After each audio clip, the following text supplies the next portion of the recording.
So my first question would be, you have an amazing hand posture, which to me seems like very correct, um, and very aesthetic, also very fluid on the fretboard. Your fingers look very comfortable.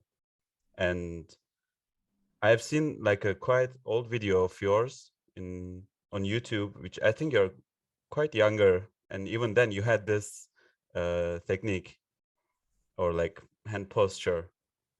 And like, how did you learn that, and how did you get used to that? How did you um, Well, play like that? it kind of comes about via exploration, uh, learning how to do intricate things and executing them. You sort of have to find your own way to play them, and you won't be able to play them unless your left hand moves into the right kind of areas. And so it was maybe a bit of good luck, but I have changed a few things later on, where specifically kind of influenced by talking with Tom Quayle. I used to anchor the first finger on, and now it's kind of more free floating. Um, it's basically just a way of making sure there isn't so much tension in the left hand, and that you can reach everywhere, but not like. There's a tendency to think that if you preset your hand in a certain way to get to where you need to go, that is more efficient because your hand is already there over the strings. And that is true to some extent, but only if your hand is in a relaxed position to sort of do that.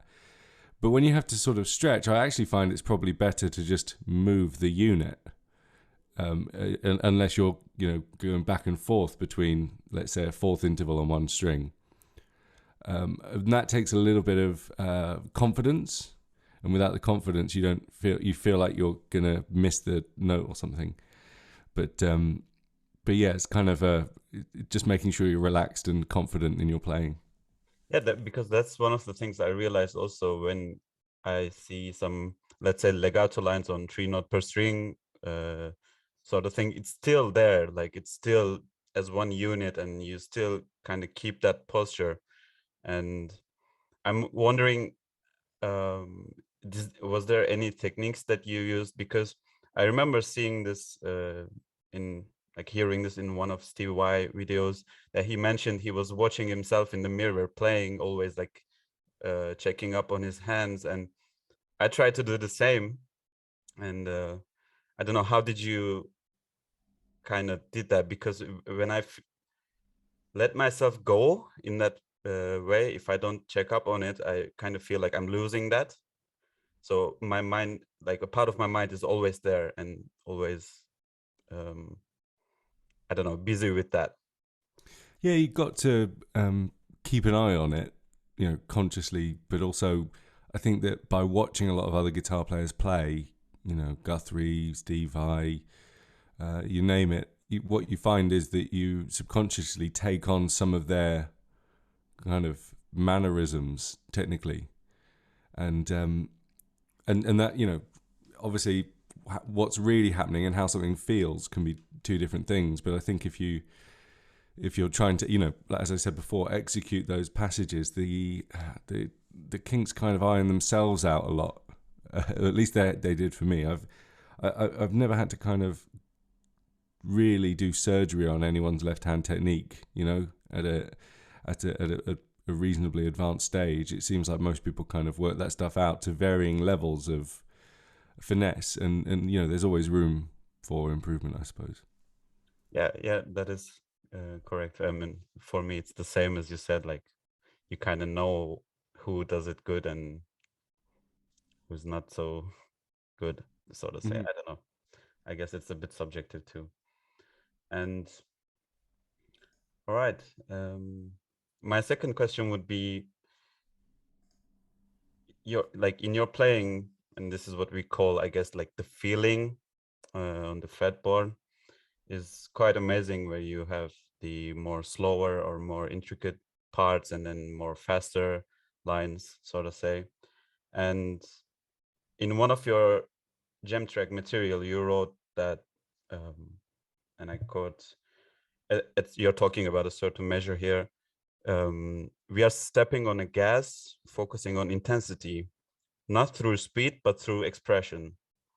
And I can like just say and like analyze and say to you, all right, you maybe play with harder pick attack, or you switch the pickups to bridge position, you play, or you hold on to certain notes more, and so on. But I'm curious what is going on in your head at that type of moments, more than like putting a name to these things. I'm just curious, like, what are you thinking? Yeah, you're just thinking about adding to the drama in some way. And as you say, you can analyze or link various technical things to that, but the subconscious brain is going to be doing a lot of those things automatically, assuming you kind of understand how music works, or more energy you put into vibrato or put into the attack of the pick often will translate to the listener. I mean, assuming it's appropriate for the style and the moment in the piece, as more intensity from the player. That there's a dynamic range that's being kind of headed into that you haven't heard before. And I suppose that's the other thing to note as well, that there has to be a kind of shape to those climaxes for them to be really effective. Otherwise, it just seems as special as the moment that happened before it, which had the same intensity. So, I suppose it's what you might just call being musical, and understanding, how people listen, and understanding how the shape of a solo or a piece of music translates into an emotional landscape, and that's a complex area, tough to define. You can work it all out afterwards, of course, but the in the moment thing is it's a little bit like acting. You just you just turn yourself into a musical machine and go for it, I guess. So it's sort of intuition for you at a certain. Absolutely, yeah, completely. Okay. Okay, and that kind of reflects to the guitar by itself from all the time you spend with the instrument, I guess. Like it just. Yeah, 100%. Okay. And listening to other players, and asking the big questions about the music you like. So why was that effective? Why do I find that interesting? Why did I not find that emotionally valuable when I should have done? And there's all those kinds of things. It's almost it's less of a guitar player thing and more of a producerly thing. I see. So you, uh, let's say when you were becoming Jake Willson, you were saying that, okay, this kind of made me feel this certain way. I like that. And you went there and analyzed it, like what I said before, like he did this, and maybe he used this pick attack more. Yeah, I mean it's not like I was consciously doing that necessarily, but I'm just saying, like, if I'm suggesting to someone to develop that skill more quickly than I did, that would be what I would suggest. But for me personally, I just felt it was kind of I'm kind of retrofitting the advice onto what I was doing without really knowing I was doing that. All right. I see. Very good. My next question would be, it's kind of related to this too, the question before. When you're improvising, and I'm just talking about improvising, not composing, um, how do you approach to improvising? Like, I know there are a lot of genres, a lot of styles, a lot of different tones or things, like, and they all have a different context, and you can't use, like, I'm gonna, like, it's not when you have a, let's say, really high gain tone, it's not good for certain genres or certain tones. This is what I'm talking about. And while you were learning how to improvise, did you learn one by one, or how did you approach to this? Or do you think like you stick to one style? It's more mimicry of what I was listening to, and trying to get the sound close to, let's say, Stevie Ray Vaughan, and then play something that's like Stevie Ray Vaughan without necessarily learning loads of Stevie Ray Vaughan licks.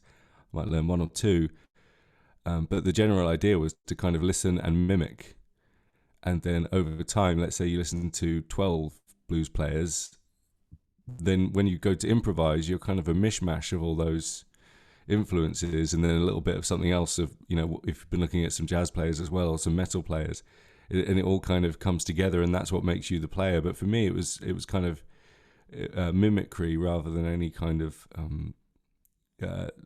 real study. I've never been like a very, very specialist type player where I could do a blues gig for 2 hours, for example, or a jazz gig for 2 hours. That's not my thing. That's why I kind of live in the prog fusion world. So it's mimicry is probably the way I would recommend it, even because you're listening to the source material, and you're receiving all of the information that you talk about, like the tone, the timing, the kind of cliches, the feel. All of those things are going to come across in your deep listening. All right. Cool. It makes sense. And what about composition?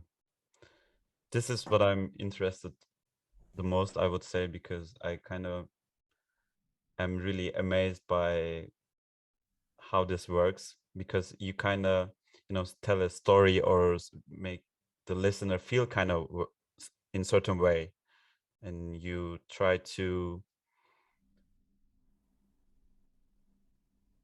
tell a story. Like it's really hard to explain this, but you kind of say something.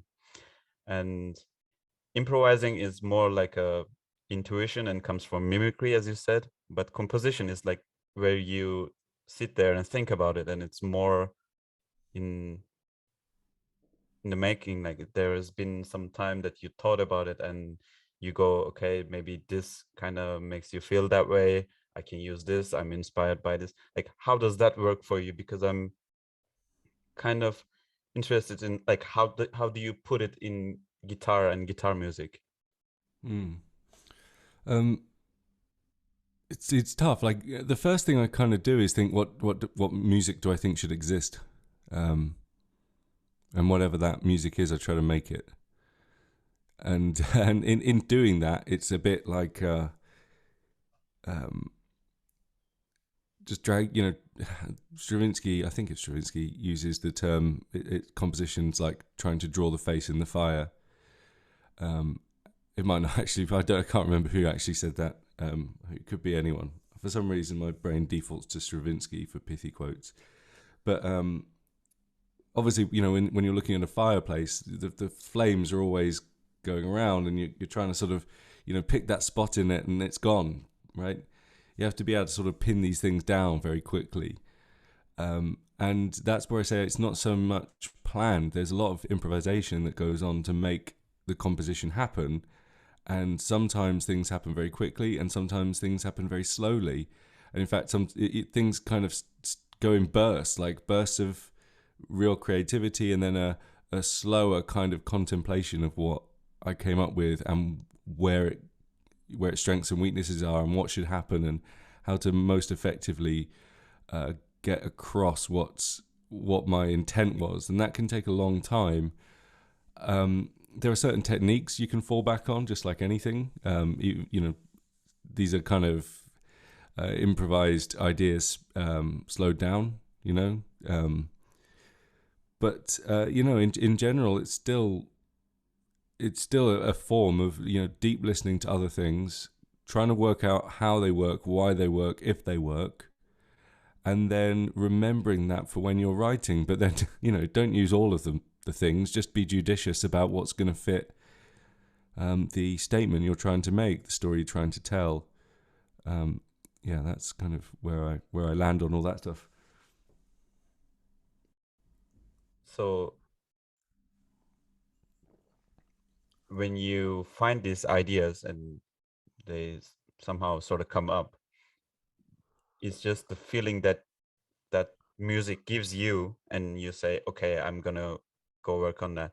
It's not like you're trying to make something new from nothing. It just comes to you and then you can maybe work on it more. Yeah, I mean, I try to not worry about coming up with the perfect idea. I try to work with what I generate and try to generate a lot of things, and eventually it gets whittled down to a small number of ideas. But there's a point at the beginning of the composition process where you have to, relinquish any kind of self judgment and just become very playful, very naive about the music. Kind of listen with wide ears, listen with your imagination and anticipation and excitement. Otherwise, you just sit and do nothing for hours, and you judge yourself and you hate yourself, and it's a real drag. Yeah, kind of understand that. All right, and I want to ask another specific question, and this is mostly for myself, I guess, because this is something that I think about a lot. And when I see Guthrie Gowan improvise, especially, I mean, his album and yeah, the stuff he does is amazing. And like, I don't have anything to say to that, but his improvisations kind of seem to me some sort of composition in real time. And it's very rare that you get this sort of feeling. And I don't really understand why. And can you maybe talk a bit about that? Do you have an Yeah, opinion? I mean he's such a great improviser that it comes pretty close to being these beautiful crystalline structures. He's got amazing ears. He's got incredible facility on the instrument, and he's just that good. He's a genius, and that's why. That's it. I'm Yeah. sorry. Okay. And how someone might, I don't know, take like get very inspired from him in this way, like practically, like besides saying him he's a genius and yeah, okay, he is, but how can someone try to be like him practically? Yeah, I mean, there's tons and tons of videos of Guthrie teaching online, and I think a lot of that stuff is basically what Guthrie's done, but he's done it to such a high level, an uncompromising level almost, where he's made the music as the end point and work towards that. I would also say I don't know how much it is possible to be able to do some of those things as an adult. I think you'd have to start very early, and you'd have to have a decent amount of ear training and a love for what you do, and a humility to continue working despite you might already feel like you've gotten there. I really if I knew, then I would probably sort of, I don't know, be as good as Guthrie, and I'm not. So I would like to know myself. Oh, all right. Well, thank you very much for spending the time to answer my questions. I think that is all I got for you. Oh, no problem.